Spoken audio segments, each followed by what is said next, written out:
কেন্দ্রে আইএসএফের প্রার্থী ঘোষণা হয়ে গিয়েছে এবং প্রার্থী হয়েছে পিয়ারুল ইসলাম অ্যাডভোকেট। আমাদের হারোয়া বিধানসভার আমাদের কর্মীদের উদ্দেশ্যে বলছি, আপনারা প্রস্তুত হন। আমাদের ভোটের প্রচার শুরু করতে হবে এবং কার্যক্রম আমাদের যেতে যার যার দায়িত্ব আছে দায়িত্ব পালন করতে হবে।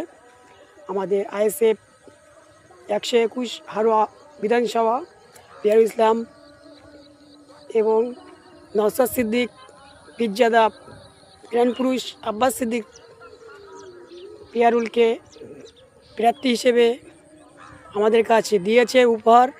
আমরা এতে সকল কোনো ভেদাভেদ না রেখে আমরা আইএসএফ কর্মীরা সকল মিলে আমরা একসাথে হাতে হাত রেখে কাজ করব আমাদের দলের স্বার্থে।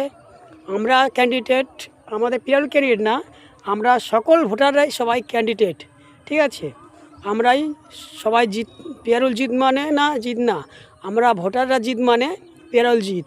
ওই জন্য সকলকে লাভতে হবে, আমাদের হাতে হাত রেখে লড়াই করতে হবে এই টিএমসির বিরুদ্ধে এবং চোর সরকারের বিরুদ্ধে।